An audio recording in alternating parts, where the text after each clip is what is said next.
Southern reaches of California, stretching far into the wilds of British Columbia, a great mountain range rises to meet the sky. This is the Cascade Range. It stands as a formidable spine of rock, ice, and forest, shaping the very climate and character of the Pacific Northwest. But these are not ordinary mountains, built by the slow crumpling of the Earth's crust. They are something more volatile, more dynamic. They are volcanoes. Each major peak in this long chain is a sleeping giant, a monument forged not just by uplift, but by unimaginable fire from deep within the planet. They are a link in the great Pacific Ring of Fire, a testament to the powerful forces that continue to shape our world. Our journey begins high above this dramatic landscape. From this vantage point, we can see the full extent of the range. We see the immense, ice-clad bulk of Mount Rainier, the stark, broken crown of Mount St. Helens, the elegant, symmetrical cone of Mount Hood. They are not isolated sentinels. They are connected, part of a single, immense geological system. To understand these mountains is to grapple with immense scales of time. Their story did not begin 1,000 years ago, or even 100,000. It is a story that has been unfolding for millions of years, a slow and patient construction project directed by the planet itself. The calm that rests upon these slopes today is deceptive.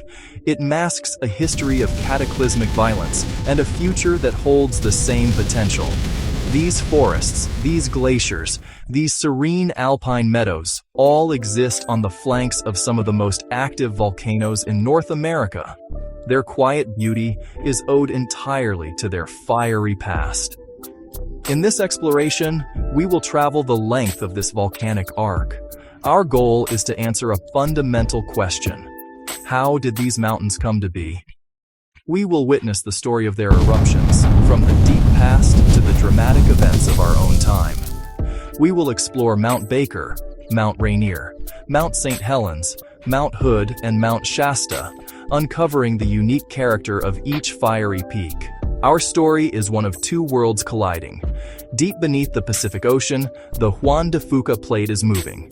It inches eastward, year after year, on a collision course with the massive North American continent. The meeting of these two tectonic plates is not a gentle one. Slow, powerful, relentless struggle. The oceanic plate, being denser, is forced to dive downwards. It subducts, plunging into the hot, semi-molten mantle beneath the continent. This process is the primary architect of the Cascade Range. As the Juan de Fuca plate descends, it carries water trapped in the ocean floor's minerals.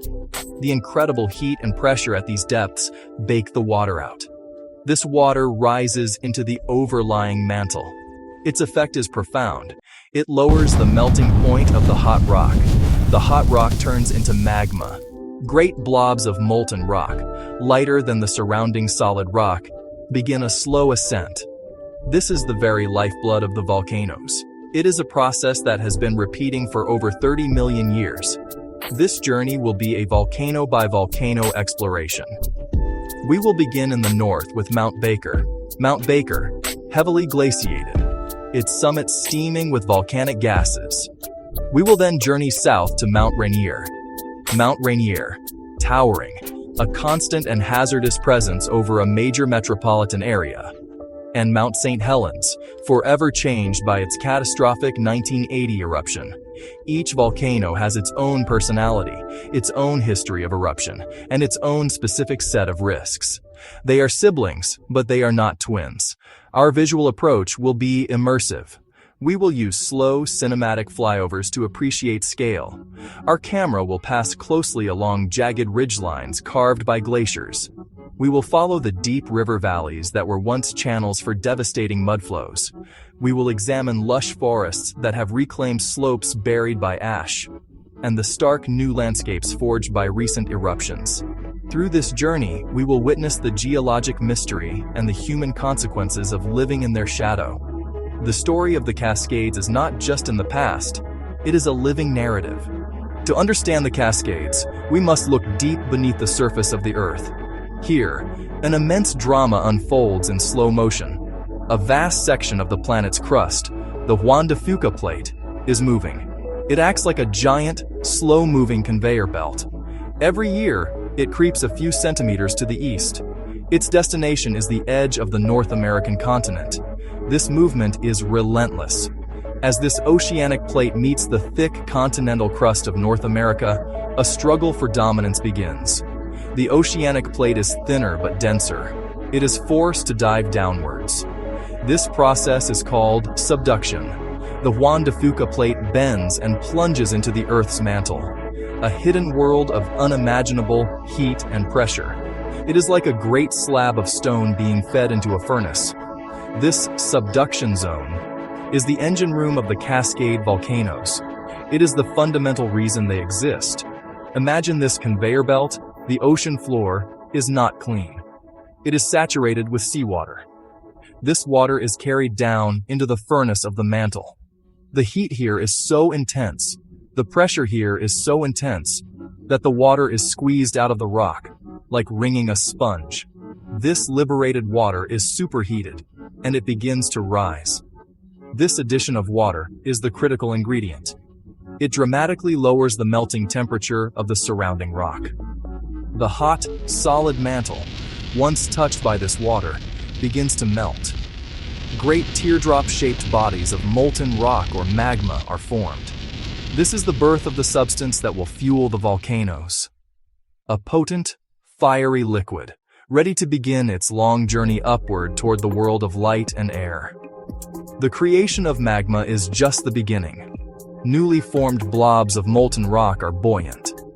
They begin to rise, pushing and melting through the overlying North American plate. It's a slow, meandering journey that can take thousands or even hundreds of thousands of years. As magma rises, it often gathers in vast underground chambers, a great subterranean kitchen where the recipe for an eruption is perfected. When chamber pressure becomes too great, the system is primed for eruption.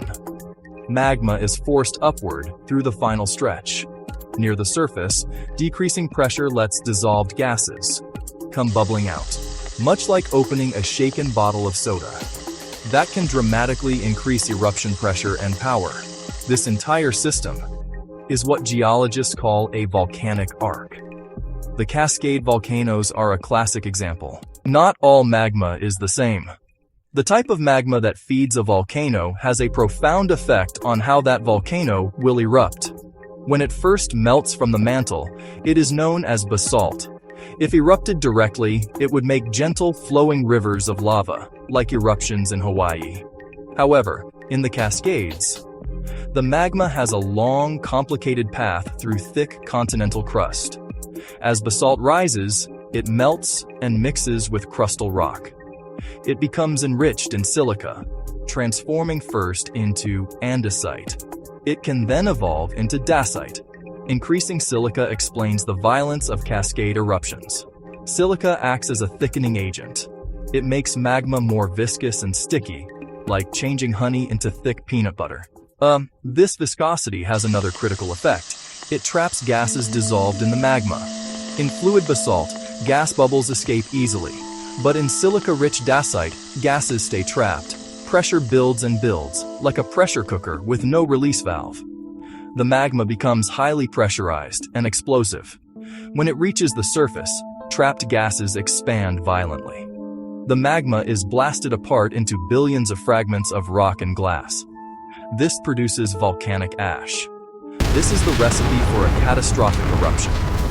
High viscosity and high gas content make Cascade volcanoes so dangerous. They can send towering columns of ash miles high. They generate pyroclastic flows, superheated avalanches of ash and gas that race at hurricane speeds. The magma that builds beautiful conical mountains also holds the potential for their explosive destruction. The geology of the deep earth has pre-programmed them for violence. Our journey now takes us to the individual titans of the Cascade Arc.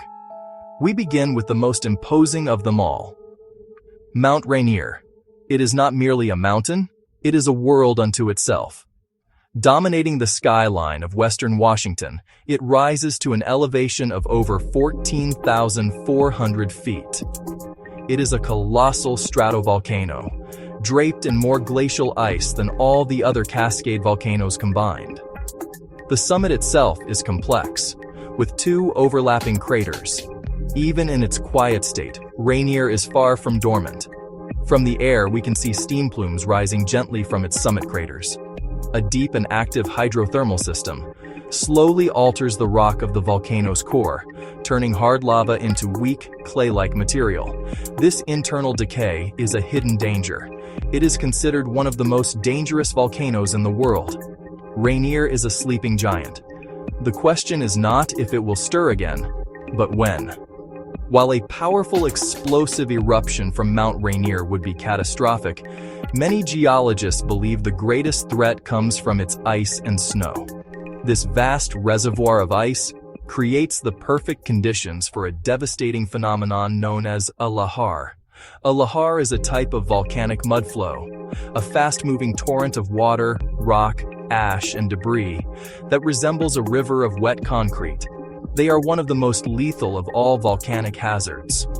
Once started, they are nearly unstoppable, funneling into the river valleys that radiate from the mountain like spokes on a wheel.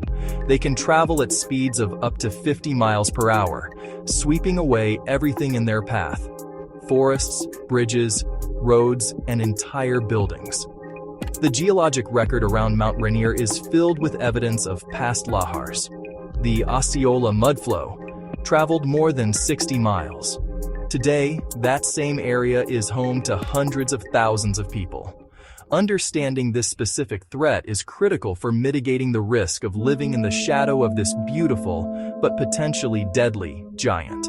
Traveling south from Rainier, we come to a mountain synonymous with volcanic destruction, Mount St. Helens.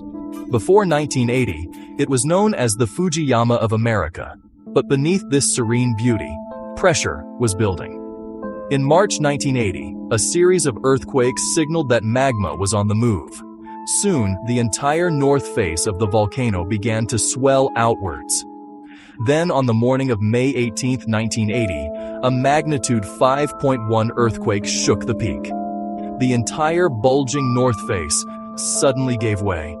This massive avalanche instantly uncorked the pressurized magma body.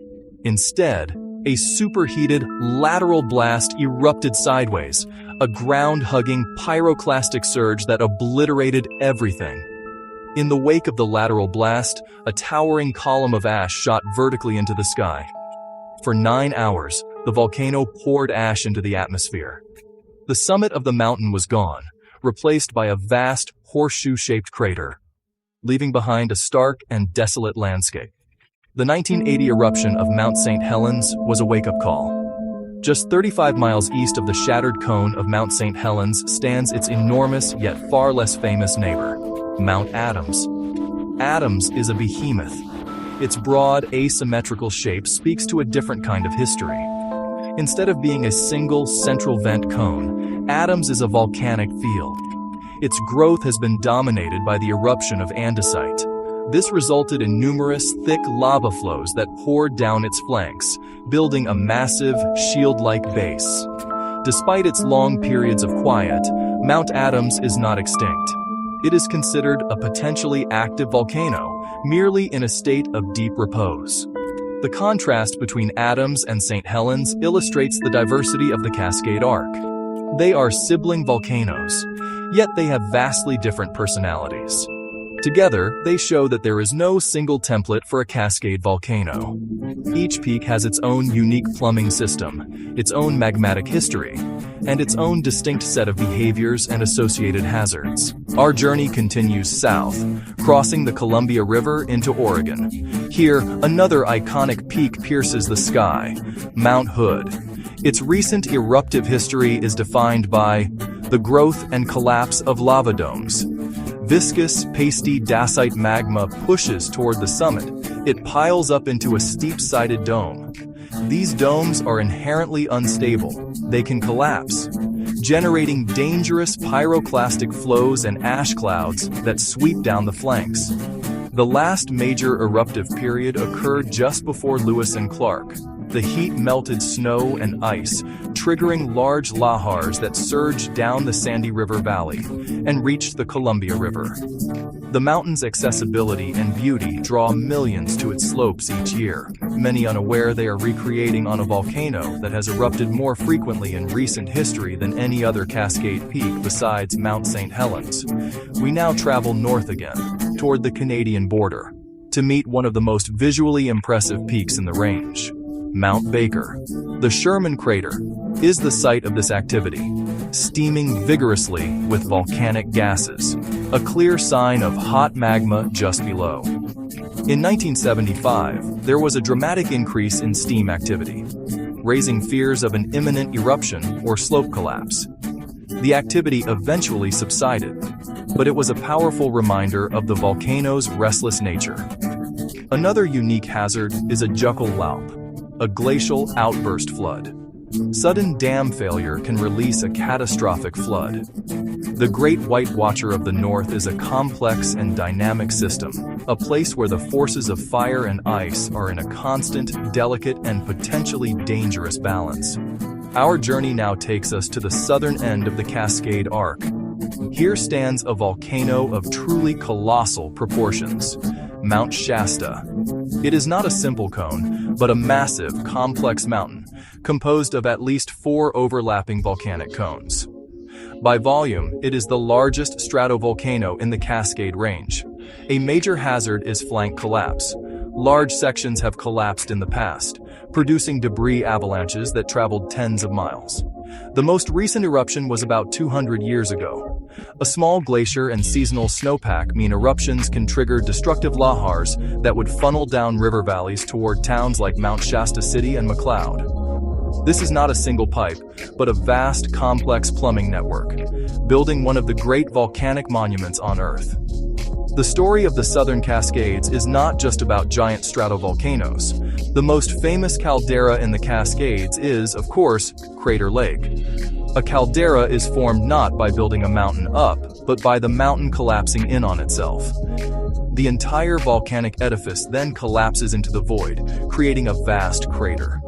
About 7,700 years ago, Mount Mazama erupted with cataclysmic force, sending ash across much of North America. They show us that the Cascade Arc is not just a line of similar cones. It is a complex mosaic of different volcanic types. Each one is a window into the deep plumbing system below, a system that connects them all, from the slow growth of a shield to the catastrophic collapse of a giant. Among the many dangers posed by the Cascade volcanoes, few are as swift and utterly devastating as a pyroclastic flow. A pyroclastic flow is a superheated, fast-moving avalanche of volcanic ash, rock fragments, and poisonous gases that can reach temperatures of over 1,000 degrees Fahrenheit. These flows are gravity-driven and move with astonishing speed, often exceeding 100 miles per hour. It is not something that can be outrun. The initial lateral blast was a type of pyroclastic surge that leveled 230 square miles of forest in a matter of minutes. The pumice plain that exists today is a monument to the power of these flows, leaving behind a thick, sterile deposit that can take centuries for life to reclaim. When a Cascade volcano erupts explosively, it unleashes a hazard that can travel for hundreds or even thousands of miles of volcanic ash. A fine, gritty powder rained from the sky, coating everything in a thick gray layer. The immediate effects were disorienting and disruptive. The fine ash clogged air filters. Its weight caused roofs to collapse. It brought transportation to a standstill. Jet aircraft are particularly vulnerable.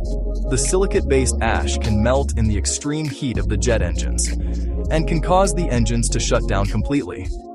For humans and animals, inhaling the fine, sharp particles of silica can cause serious respiratory problems. The mechanics of disaster in the Cascades include a silent, suffocating blanket that can be carried on the wind, affecting the lives and livelihoods of millions. Our journey through the Cascade Range has taken us deep into the earth and high into the sky. We have seen how a seemingly simple process, the slow-motion collision of tectonic plates, can create a world of unimaginable complexity and power. From the towering, ice-clad bulk of Mount Rainier to the shattered cone of Mount St. Helens, we have witnessed the diversity of this volcanic family. The ancient lahar deposits that form the fertile ground of the valleys are a warning written in the landscape itself. To live with these volcanoes is to accept this inheritance.